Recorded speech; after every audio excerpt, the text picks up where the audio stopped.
최근에 젊은 세대들 사이에서 인싸템이라는 말이 유행합니다. 인싸템. 이게 이제 인사이더 아이템이라는 말의 줄임말인데 사람들 사이에서 이제 인기가 있는 거라든가 소유하고 싶어 하는 물건이나 경험을 의미합니다. 많은 청년들은 이러한 인싸템을 통해서 자신의 존재감을 드러내고 사회적 관계 속에서 인정받기를 원합니다.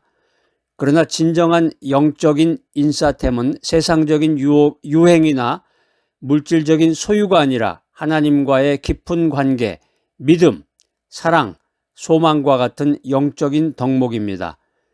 이러한 영적인 아이템들은 세상이 줄 수 없는 진정한 만족과 기쁨, 그리고 영원한 가치를 우리에게 선물합니다.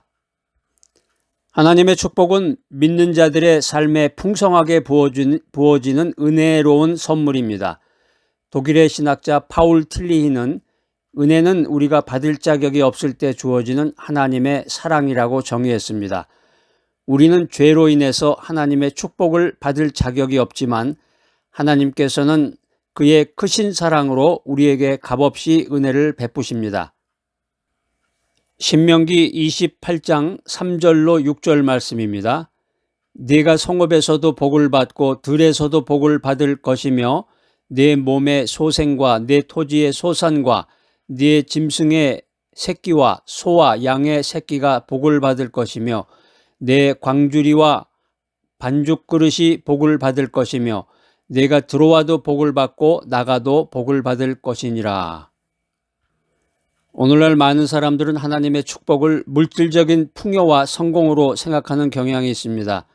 우리가 성경을 보니까 신명기 28장의 말씀이 하나님의 축복이 우리 삶의 모든 영역에 미치는 포괄적인 것이구나 하는 사실을 알게 됩니다.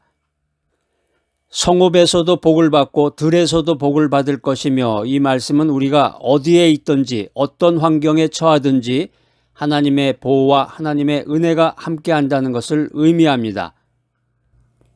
또한 내 몸의 소생과 내 토지의 소산과 내 짐승의 새끼와 소와 양의 새끼가 복을 받을 것이며, 이 말씀은 우리의 가정과 자녀 그리고 우리의 모든 소유물까지도 하나님의 축복 아래에 있음을 나타내주고 있습니다. 네 광주리와 반죽 그릇이 복을 받을 것이며, 이런 재미있는 표현도 있는데 우리의 일상생활과 필요까지도 하나님께서 채워주신다는 것을 상징해주고 있습니다. 마지막으로 아주 중요한 말, 우리들이 아주 즐겨 암송하는 구절이 있는데 내가 들어와도 복을 받고 나가도 복을 받을 것이다. 이 말씀은 우리의 모든 움직임과 삶의 여정 가운데 하나님의 인도하심과 하나님의 축복이 함께한다는 것을 확증해주는 귀한 말씀입니다. 할렐루야. 오늘 말씀 중에서 제일 중요한 단어가 있다 그러면 복이죠. 복, blessing. 이 복이라는 말은 하나님께서 그의 백성들에게 베푸시는 모든 은혜와 선물을 의미하는 말입니다. 물질적인 풍요뿐만이 아니라 영적인 평안이라든가 건강, 보호, 번영, 이 모든 삶의 영역을 아우르는 개념입니다. 성경적인 정신은 하나님의 말씀을 순종하는 믿음 안에서 이러한 복을 누리는 것이고, 우리가 하나님의 말씀을 경청하고 하나님의 뜻대로 살아갈 때 하나님께서 우리의 삶에 풍성한 복을 내려주신다. 이런 교훈을 성경은 우리들에게 주고 있습니다. 신명기는 이스라엘 백성들이 출애굽한 다음에 광야 생활을 마치고 약속의 땅 가나안에 들어가기 직전에 모세가 그들에게 하나님의 율법과 규례를 다시 한번 상기시키고 언약을 갱신하는 내용을 담고 있습니다. 신명기 28장은 순종과 불순종에 따른 축복과 저주를 상세하게 설명하고 하나님과의 언약 관계를 신실하게 지키는 것이 얼마나 중요한지를 강조하고 있습니다. 마치 부모가 자녀에게 올바른 길을 제시하고 그 길을 따를 때 주어지는 좋은 결과를 약속하듯이 하나님께서는 그의 백성들에게 순종을 통해서 누릴 수 있는 풍성한 복을 약속하셨습니다. 어떤 젊은 사업가가 있었는데 자신의 능력과 노력만으로 성공했다고 뻐기면서 하나님을 멀리했습니다. 그러나 사업이 갑자기 기울고 건강까지 악화가 되자 그는 절망에 빠졌습니다. 그러던 중에 우연히 교회에 나가서 설교 메시지를 듣게 되었고 자신의 교만함을 깨달으며 하나님께 회개했습니다. 그는 다시 겸손한 마음으로 하나님의 도우심을 구하며 사업에 매진했고 놀랍게도 사업은 다시 번창하기 시작했습니다. 그는 비로소 자신의 능력이 아니라 하나님의 은혜와 축복이 있었기 때문에 성공할 수 있었구나 하는 사실을 깨닫게 되었습니다. 그 후에 그는 삶의 모든 영역에서 하나님을 인정하고 하나님의 말씀에 순종하며 살아갔고 이전보다 훨씬 더 풍요롭게 행복한 삶을 누리게 되었습니다. 오늘 성경이 우리들에게 주는 핵심 메시지 3가지입니다. 첫 번째 메시지는 하나님의 축복은 순종하는 자에게 임한다. 우리가 하나님의 말씀을 경청하고 하나님의 뜻대로 살아갈 때 우리는 하나님의 풍성한 복을 경험할 수 있음을 믿으시기 바랍니다. 두 번째 메시지는 하나님의 축복은 삶의 모든 영역에 미친다 하는 것입니다. 물질적인 풍요뿐만이 아니라 영적인 평안, 건강, 가정, 일상 등 우리의 삶의 모습, 모든 전체가 하나님의 축복 아래에 있음을 믿으시기 바랍니다. 세 번째 메시지는 진정한 축복은 하나님과의 관계에서 비롯된다는 것입니다. 세상적인 성공은 일시적이지만 하나님과의 친밀한 교제 속에서 누리는 영적인 풍요는 영원하다. 아브라함은 하나님의 부르심에 순종해서 고향을 떠나 약속의 땅으로 나갔고 하나님께서는 그의 순종을 보시고 그를 열국의 아버지로 삼으시고 아브라함의 후손을 통해서 온 세상이 복을 받을 것이라고 약속하셨습니다. 아브라함의 삶은 하나님의 축복이 순종하는 믿음을 통해서 어떻게 나타나는지를 보여주는 대표적인 사례입니다.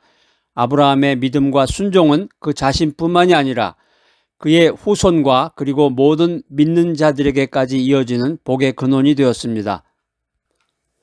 세상 사람들은 축복을 물질적인 풍요라든가 건강, 성공과 같은 눈에 보이는 가시적인 것으로 여기고 이런 것들을 얻기 위해서 자신의 노력이라든가 능력을 강조하는 경향이 있습니다. 그렇지만 우리 믿음의 사람들은 하나님의 축복을 물질적인 것뿐만이 아니라 영적인 평안, 기쁨, 구원, 영생과 같은 근본적이고 영원한 가치로 이해합니다. 우리 믿음의 사람들은 이런 축복이 내 자신의 공로가 아니라 하나님의 은혜와 사랑으로 주어지는 선물임을 믿으며 감사와 순종으로 그 축복을 누리려고 노력합니다. 우리 믿음의 사람들은 세상적인 성공에 연연하기보다는 하나님과의 올바른 관계를 유지하고 하나님의 뜻을 따라 살아가는 것을 진정한 축복으로 여기게 됩니다. 하나님의 축복은 마치 햇살과 같습니다. 햇살이 땅에 비춰서 만물이 자라나듯이 하나님의 은혜는 우리의 영혼에 생기를 불어넣고 풍성한 열매를 맺게 합니다. 우리가 인생 살다 보면은 우리는 때때로 눈에 보이는 물질적인 풍요만을 축복이라고 생각하게 됩니다. 그렇지만 진정한 축복은 우리의 마음을 평안으로 채우고 영혼을 만족시키며 하나님과의 관계를 더욱 깊게 하는 모든 것입니다. 하나님의 진정한 축복은 예상치 못한 순간에 찾아오는 위로일 수도 있고 어려움 속에서 경험하는 하나님의 도우심일 수도 있으며 사랑하는 사람들과의 관계 속에서 누리는 기쁨일 수도 있습니다. 우리 믿음의 사람들은 이런 하나님의 다양한 축복들을 깨닫고 감사하며 그 은혜에 합당한 삶을 살아가도록 노력해야 합니다. 우리는 믿음과 순종으로 우리의 영혼을 가꾸어서 하나님의 축복이 더욱 풍성하게 임하도록 준비해야 되겠습니다. 에베소서 2장 8절로 9절 말씀입니다. 너희는 그 은혜로 인하여 믿음으로 말미암아 구원을 받았으니 이것은 너희에게서 난 것이 아니요 하나님의 선물이라. 행위에서 난 것이 아니니 이는 누구든지 자랑치 못하게 함이라. 기독교 철학은 하나님의 축복을 인간의 공로와 상관없이 주어지는 하나님의 무조건적인 은혜와 호의로 이해합니다. 인간은 죄로 인해서 하나님과의 올바른 관계가 깨어졌지만 하나님의 주권적인 사랑으로 말미암아 구원의 은혜를 받고 다양한 복을 누리게 됩니다. 이런 은혜는 인간의 이성을 초월하는 신비이며 믿음으로 받아들여야 합니다. 조직신학에서는 하나님의 축복을 하나님의 섭리와 예정의 관점에서 이해합니다. 하나님께서는 그의 주권적인 뜻에 따라서 그의 백성들을 택하시고 그들의 삶을 섭리 가운데 인도하시며 필요한 모든 복을 공급해 주십니다. 이러한 하나님의 주권적인 은혜는 인간의 자유의지와 책임을 부정하지 않으면서도 구원의 궁극적인 근원은 하나님께 있음을 강조하고 있습니다.